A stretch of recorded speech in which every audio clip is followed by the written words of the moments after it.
Hey guys, CatmanAwesome9 here with a deck profile for you. This is gonna be a Frog Monarchs. It's more of a control build, so I hope that you guys like it. It's something that I've built just kind of looking at Frog Monarch decks. I have played something very close to this. I think there's like 2 cards difference on Dueling Network and stuff, and there are some proxies, but I should have everything for this deck by next Tuesday, Tuesday or Wednesday. Should. Maybe by at least by next Friday. So like within a week and a half, I should have the rest of this deck, and then I probably will take it to locals and see how I do. But we'll just go ahead and get started. So for the Monarchs, I run the triple Caius because Caius is the best Monarch. I used to splash Caius in with a lot of decks just because you can almost always have something to tribute for him, and that free banish plus the possible damage is always good. So 2 Ryza. Ryza's pretty good, but not as good as he used to be. He's really good against things that other than dragons. Pretty much everything but dragons he can plus against, but dragons just you can't because they make Big Eye and you Ryza away their Big Eye, and then what? Then they're just gonna make Big Eye next turn, so it's kind of pointless. And then to round out the aggro engine, that's what I like to call this. 1 Dark Dust Spirit. He's pretty awesome because he can pretty much set up as a loop Dark Hole, because every time you tribute summon him, or every time he's normal summoned, he destroys all monsters on board, and so if you have Treeborn Engrave, you can pretty much every turn make Dark Dust Spirit, and then he comes back to your hand because he's a spirit monster, and then loop him. So pretty much sets up for a Dark Hole every turn. He's pretty awesome. Then on to what I call the control engine. 1 Jinzo. Anti-trap.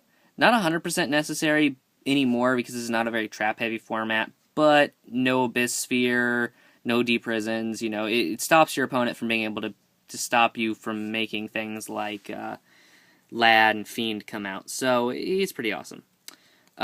Speaking of Fiend, I will be running 2. I need to get 1 more. It's a proxy, but I do have 1 right now. He can't be special summoned, and as long as you control him, as long as he's face up on the field, neither player can special summon monsters. So 2400, no special summoning. It stops you from getting your free tributes. So he suggested to go into maybe if you have a second play, maybe make him go for him later, but at the same time, you don't really have to because he's just that good. I guess you can go for Treeborn first and make a Ronin and then sack Ronin for him so that next turn, you can econ away your Treeborn, take their thing, and then tribute summon it for something else. But at the same time, Fiend is just such a shutdown card in this meta because he's a 2400, so like nothing normal summonable can get over him. They would have to, pretty much, the only way to kill him would be to shrink him, compulse him. Like, they have to use something to get rid of him that's non-monster. So if you can make them waste resources on Fiend, that's always a plus. Because if they compulse him, you're just going to get him next turn. It doesn't really stop him. So then we have 2 Lad. Because this deck can make Lad come out pretty easily because of, specials. You got all your specials out of grave. You can just get 2 tributes, and then Lad says, I negate everything for 500 attack and defense until I have 2300, and then I don't care. So he's pretty awesome. And then for the end of my tribute, this is the last card for the control engine. Angel 7.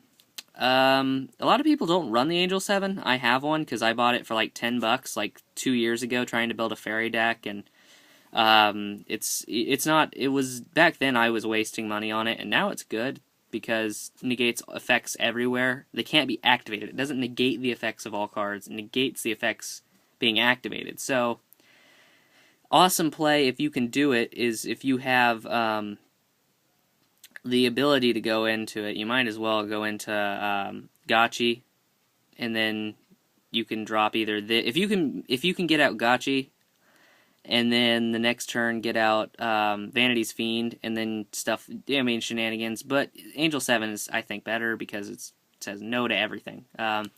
If this card comes out, Dragons lose because they have to either have a spell trap to kill it, because they can't even blaster away Angel 7. Like, they can blaster away Fiend and beat you, which kind of sucks, but they cannot blaster 7 because monster effects can't be activated. Can be specialed as a level 7, but it doesn't have any effect then, so only when it's tribute summoned. So it pluses when it's in there. And so I don't run the obelisk, but I think 7's easier to make, and I think that shutting down effects is more important. On to the frogs. We got 3 swap. I will be getting 2 in the mail, so that'll make my 3rd swap.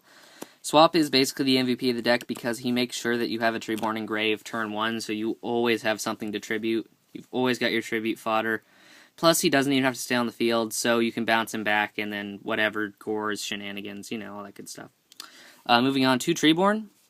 You really don't need 3 because you only get 1 Treeborn effect per turn anyway, and it's awesome when you have extra frogs to banish for Ronins, but you don't really need a huge tribute engine like that. You don't have to spend as many cards on that because there are too many cards that this deck needs to compete with other decks, so that's why I only run the 2. And then I only run 1 Ronin because Ronin is only needed with swap, because rank 2 making in this deck is pretty awesome, but at the same time you can just, swap, discard Ronin, send frog, bounce back, normal summon, send frog, tribute off swap, and no matter what, you always have Ronin as an option. You don't really have to make rank 2s in this deck to win, but you can go for Gotchi when you need to.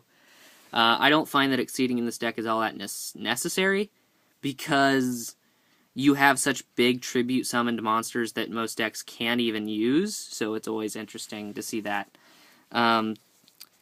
That's the end of the frog engine. We'll go on to the hand traps. 3 Fader. I have 2 more coming in the mail. Anti-OTKs, basically. That's all he does. Plus, he's a free tribute when he hits the field, so he's always useful for that, because if you've already got a Treeborn Engrave and they go to swing, special summon Fader out of hand, then next turn you have a Lad play or an Angel 7 play, so right there, you have turn 1 set up to kill almost every deck. 2 Veiler. A lot of people play 3 Veiler. I don't find it necessary at 3, because as awesome as this card is, with cards in there like Lad and with monsters in there like Lad and Angel 7, you really don't have to worry so much about effects because they are so accessible. And then we have 3 Max Cs. I will be getting 3 Max Cs. I'm going to buy them as soon as I can. I'll be buying them off eBay on Thursday, so then I'll have them probably by next Wednesday. Triple Max C, because it makes the deck fast enough to compete with other decks, because if you open really bad against something like Dragons, but if you have Max C in hand, Dragons tend to overextend a lot. They usually, it doesn't even matter. They're just like, okay, Max C, I don't care. I can still make Dragosack, and you still can't do anything, and then I still win. If you do go for a Max C and they make Dragosack with 2 tokens, turn 1, that's at least 4 draws, which is a +3 off a Max C. And considering that you run 3, and a lot of decks will overextend against Max C. There are not a lot of people who see Max C and they're like, oh god, he's gonna, he could draw so much stuff, and they'll just quit that turn. Sometimes people do, because some people, they understand that he could draw Gores, he could draw Fader, he could draw Veiler, he could draw all these awesome cards that could stop me, that a lot of decks actually do main Trags and stuff like that. I've seen people win games because, I think it was a game against a Quasar deck, and the guy went for Quasar after he dropped Max C, because he was, he didn't care. He's like, whatever. He even desynchroed and let him draw even more. So he eventually, though, went to Quasar, and then he dropped the first Trag, and he went Negate, and then he dropped the second Trag, and then he went, oh, okay. And then Trag was at 18,200 attack in Trag 1 game, so Trag was able to deal 14,000 damage in 1 attack. That's pretty insane. That just shows you how powerful Max C is in this current format, because there's just so much special summoning going on. To end the hand traps of 1 Gores, because he's Gores. There's no reason not to run him. He just stops pretty much everything. Plus, he's even anti-burn, which is hilarious. Nobody ever uses that effect, but if you're playing against decks that don't attack, like a chain burn deck, and you take, say that they can't burn you for game, but they can burn you for like 6,000 damage, the way that Chain Strike works, if they hit you for like 1,500 or for like 2,000 off Chain Strike and you drop Gores, they take 2,000 damage plus you have Gores. So, moving on to the spells, we got the Trinity. Reborn, Dark Hole, Heavy Storm. I've heard people say Dark Hole is bad now. I disagree. I understand that the people say, oh, well, you can Dark Hole off a Dragon's board and they'll make the exact same board again. I know that. I've done that before because I've messed around with Dragons a little bit. They can do that. But you still make them waste resources, and if you can stall them out after Dark Holing, if you can Dark Hole once and then Dark Dust Spirit, then you've wasted 2 fields worth of stuff, and they only run 3 Big Eyes. 3 Big Eye, 3 Dragossack. That's all you have to get rid of and the deck loses. Because even if they can spam the field with big monsters, they tend to rely on that ability to exceed, and if you can waste all their stuff, all their resources, they have trouble competing. I main two creature. I don't know if I'll side a 3rd creature. I haven't built the side for this deck yet. But 2 creature swap is just, it's always good because if you have Treeborn Engrave, bring out Treeborn, 100 attack. If they have 2 monsters, you have Treeborn Engrave, this and a Caius in hand, or a Rhysia. That's a field sweep plus damage, so it's always worth it. Because you go creature swap, give me whatever you've got, sack that for Caius. Don't flip summon it, no matter what. Even if it's a Raikou, I wouldn't even want to, because just so that you don't have to worry about effects going off. And then you can go, all right, now that I've done that, attack over Treeborn, 2300 damage, your turn. And then next turn you're gonna get Treeborn back anyway, so who cares? 3 Econ, because it's just too good. Standby phase, special summon Treeborn, activate Econ, chain Econ, tribute Treeborn, take whatever they've got, bring back Treeborn, and if you have 2 Econs, you can do the same thing. Being able to take your opponent's entire field and then make a lad is pretty insane. If you're playing against Dragons and they have their Dragossack and Big Eye out, and you Econ away both of them and then sack them off for a lad, you basically, they can't do anything. They're going to have to whittle down lad by wasting power cards until they can get to it. Then they're going to have to run it over, and then you're still going to get a plus because you get to bring out something out of your grave. So, always awesome. Triple space to round out the spells, and, or not round it out, sorry, I lied. Triple space, back row is essential to hit, and I find that space is so useful. It's a great card. People like to just use it in the wrong situations, I think, but if you can just take out that one essential back row, it's always good. A lot of decks anymore, their back row is very important. They run very little. They go for a lot of monsters. They go for a lot of power plays. And being able to take out that, that 1 or 2 important back rows is always good.